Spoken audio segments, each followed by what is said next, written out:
Chapter 12. Reincarnational Relationships. Now, throughout your reincarnational existences, you expand your consciousness, your ideas, your perceptions, your values. You break away from self-adopted restrictions, and you grow spiritually as you learn to step aside from limiting conceptions and dogmas. Your rate of learning depends entirely upon you, however. Limited, dogmatic, or rigid concepts of good and evil can hold you back.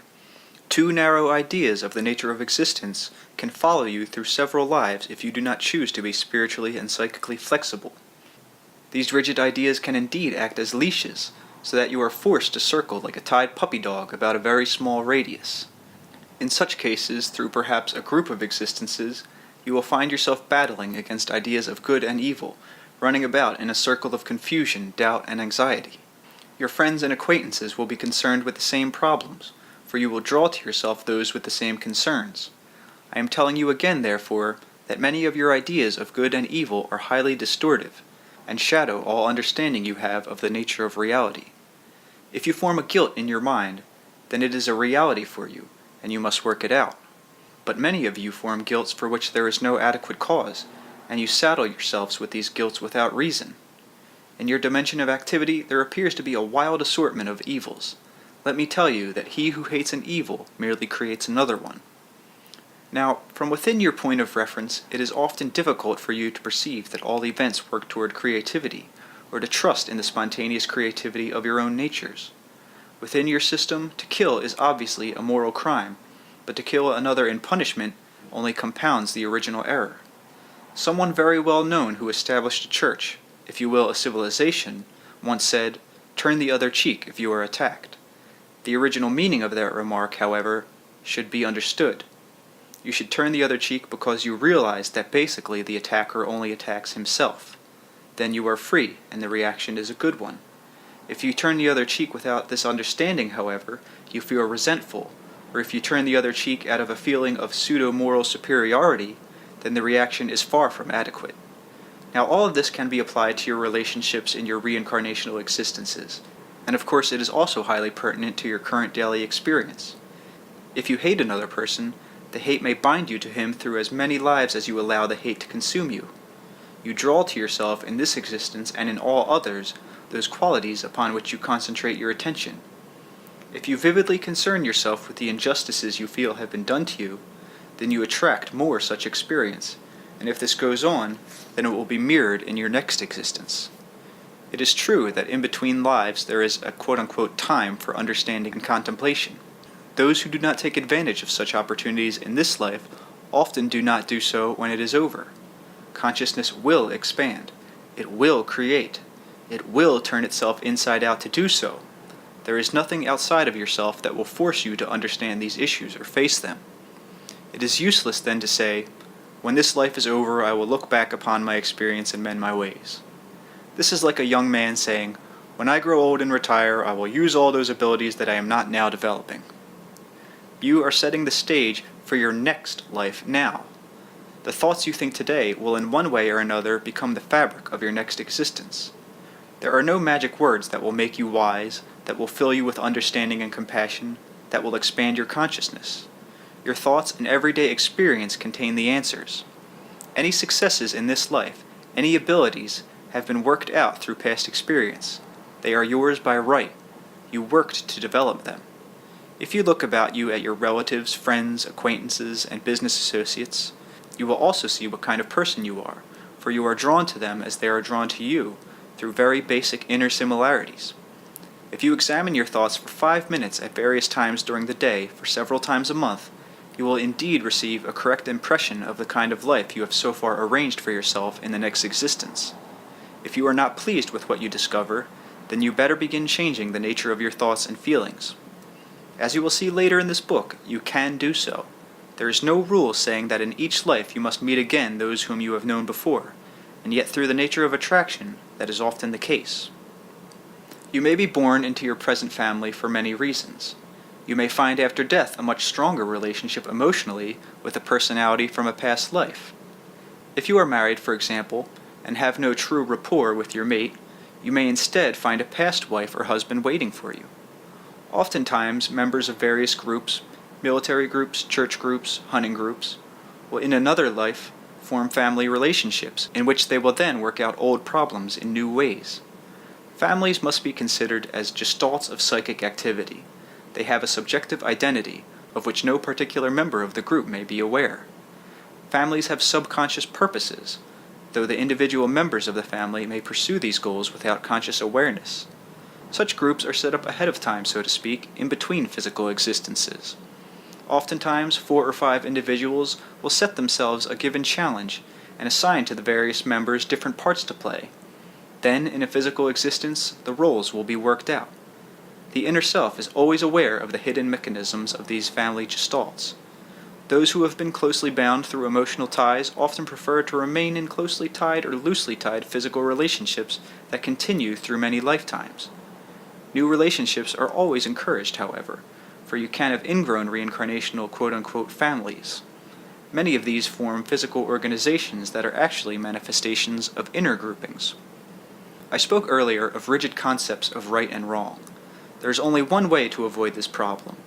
Only true compassion and love will lead to an understanding of the nature of good, and only these qualities will serve to annihilate the erroneous and distortive concepts of evil. The simple fact is that as long as you believe in the concept of evil, it is a reality in your system, and you will always find it manifested. Your belief in it, therefore, seems highly justified. If you carry this concept through succeeding generations, through reincarnations, then you add to its reality. Let me try to throw some light upon what I'm trying to tell you. First of all, love always involves freedom. If a man says he loves you and yet denies you your freedom, then you often hate him. Yet because of his words, you do not feel justified in the emotion. This sort of emotional tangle itself can lead to continued entanglements throughout various lives. If you hate evil, then beware of your conception of the word. Hate is restrictive. It narrows down your perception. It is indeed a dark glass that shadows all of your experience. You will find more and more to hate, and bring the hated elements into your own experience. Now, if, for example, you hate a parent, then it becomes quite easy to hate any parents, for in their faces you see and project the original offender. In subsequent lives, you may also be drawn into a family and find yourself with the same emotions, for the emotions are the problem, and not those elements that seem to bring them about. If you hate illness, you may bring upon yourself a succeeding life of illness, because the hate has drawn it to you. If you expand your sense of love, of health, and existence, then you are drawn in this life and in others towards those qualities again, because they are those upon which you concentrate. A generation that hates war will not bring peace. A generation that loves peace will bring peace. To die with hatred for any cause or people or for any reason is a great disadvantage. You have all kinds of opportunities now to recreate your personal experience in more beneficial ways and to change your world. In the next life, you'll be working with those attitudes that are now yours. If you insist upon harboring hatreds within you now, you are very likely to continue doing so. On the other hand, those sparks of truth, intuition, love, joy, creativity, and accomplishment gained now will work for you then as they do now. They are, you see, the only true realities. They are the only real foundations of existence. It is foolish, as Rupert once said, to hate a storm or shake your fists at it and call it names. You laugh if you think of children or natives in such activities. It is useless to personify a storm and treat it as a demon, focusing upon its destructive elements, or those elements that to you appear destructive. Change of form is not destructive. The explosive energy of a storm is highly creative. Consciousness is not annihilated. A storm is part of creativity. You view it from your own perspective, and yet one individual will feel within the storm the unending cycles of creativity, and another will personify it as the work of the devil. Through all your lives you will interpret the reality that you see in your own way, and that way will have its effect upon you, and in turn upon others. The man who literally hates immediately sets himself up in this fashion. He prejudges the nature of reality according to his own limited understanding. Now, I am emphasizing the issue of hate in this chapter on reincarnation because its results can be so disastrous. A man who hates always believes himself justified. He never hates anything that he believes to be good. He thinks he is being just, therefore, in his hatred, but the hatred itself forms a very strong claim that will follow him throughout his lives until he learns that only the hatred itself is the destroyer. I would like to make it clear that there is nothing to be gained either by hating. You fall into the same trap. What is needed is a basic trust in the nature of vitality, and faith that all elements of experience are used for a greater good, whether or not you can perceive the way in which evil is transmuted into creativity. What you love will also be a part of your experience in this life and others. The most important idea to be remembered is that no one thrusts the experience of any given lifetime upon you.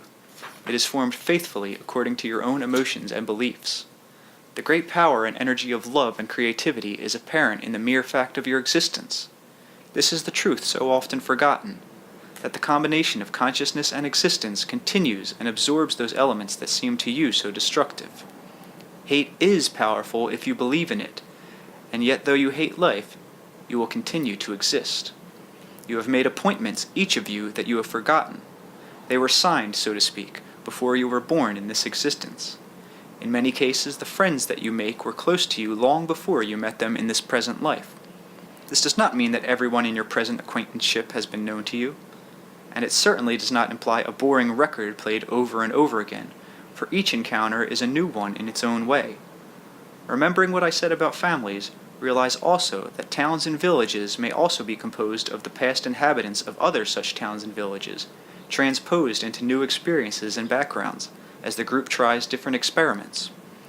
Now, sometimes there are also such variations in that the inhabitants of a particular town now may be the reborn inhabitants of those who lived, say, in 1632 in a small Irish village. They may be transposed to a town in Idaho. Some who wanted to travel from the old world to the new may be reborn in the new one. You must remember also that abilities from past lives are at your disposal for your present use. You reap your own rewards. Information concerning these is often given to you in the sleep state, and there is a kind of gestalt type of dream, a root dream, by which those who have known each other in past lives now communicate. In such dreams, general mass information is given, and the individual then uses it as they desire. Overall plans for development are made, as the group members, say, of a town decide upon its destiny. Some individuals always choose to be born as a part of some group, reborn, in other words, with past contemporaries, while others, disdaining such endeavors, return in much more isolated positions. This is a matter of psychological feeling. Some individuals are more at ease, more assured, and more capable working with others in this case. You could consider an analogy in which John Doe follows his kindergarten class all the way through high school.